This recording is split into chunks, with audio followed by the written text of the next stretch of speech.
thought I would do a different video today where I share with you 7 reasons why you should not buy a Victorian period property. Comment down below your thoughts whether you also live in a Victorian or are thinking of living in a Victorian. And as always, if you're not subscribed to the channel and you love all things renovation as well as health, wealth and happiness, make sure you're subscribed so you never miss another video. So let's get into the video in no particular order. Number 1 is poor energy efficiency. It can get very chilly in winter, and this is actually down to a number of reasons. So firstly, let's look at the flooring. So specifically gaps in the floors. So for example, we lifted the carpet and the laminate in our living room and dining room to restore the original wood floors, and there's little gaps here and there. Plus, that's the only layer between you and the floor, as in the ground. Chimneys is another example. So just behind me, you might be able to see that the gap is just filled with logs. And of course, in between those logs, there's gaps. So it's just an easy way for air to come in and fill the room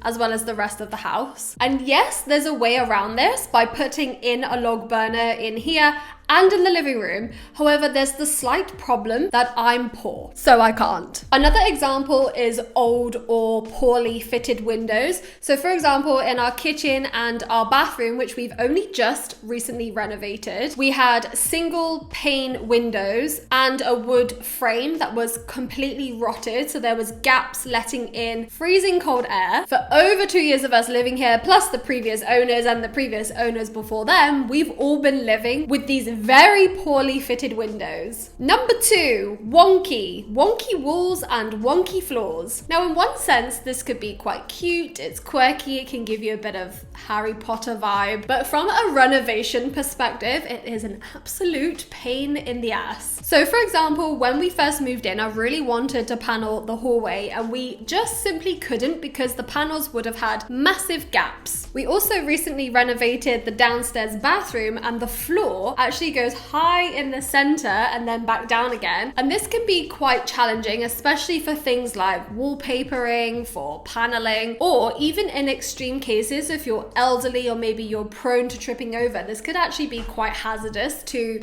be walking on such uneven flooring. Number 3 is difficulty parking. This might be a bit more specific to Victorian terrace houses like we have. And so of course there's no driveways. So the only option is to park in the street. But the problem is that a lot of households, especially where we live, a lot of houses have more than one car. There's some neighbors on our street who have 2 or 3 cars per household. Now this isn't a problem for me anymore because I actually sold our car to pay for our bathroom renovation. But previously when we did have the car, there were times where there was no parking on our street, so you end up having to go to the next street or maybe a different street to find parking, which is fine unless you've got a lot of things to carry, pets, kids, or I don't know, maybe you have disabilities. So that's definitely something else to consider as well. Number 4 is asbestos. So as I mentioned, we recently renovated our downstairs bathroom, and during that process, we found out that the Artex ceiling actually has asbestos. We sent off samples which confirmed that yes, they did have asbestos. And what's worrying is that we also have the Artex ceiling in our kitchen too. So during the process of renovating, our plasterer said that he did not want to touch the ceiling, knowing that there's asbestos. So we had to go and get big, huge plasterboards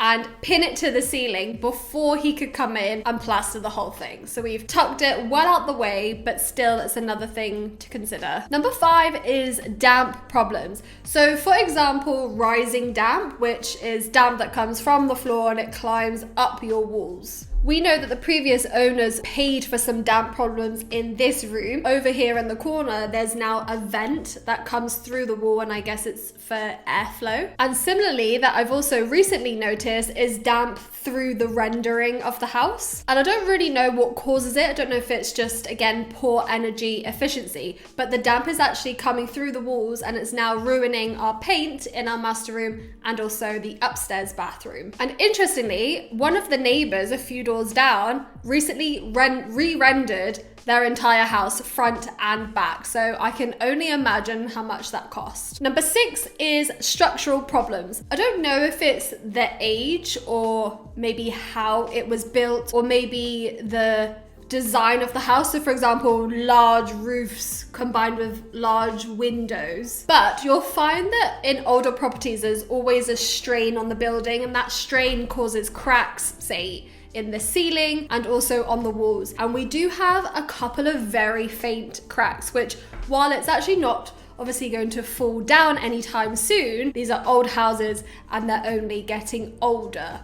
And last but not least is maintenance. These are old houses. Our house is 125 years old. And with that, unfortunately, comes maintenance that you have to pay for. Unlike in comparison, say a new build, which often come with warranty for up to 10 years. But I mean, of course, with any house that you buy, there are all these costs involved besides putting down your deposit, besides your monthly mortgage repayment. Obviously, if you're comparing an old house to a new build or just a newer house, unfortunately, it's these houses where it's going to cost you a lot more. And so that's 7 reasons why you shouldn't buy a Victorian property. If you like this video, please do give it a big thumbs up, and perhaps I'll do a part 2 reasons why you should buy a Victorian property. Thank you for watching. If you want to see our renovation work, you can check out the playlist right here. And if you're not subscribed, please do subscribe down below so you never miss another video, and I will see you in my next one. Bye.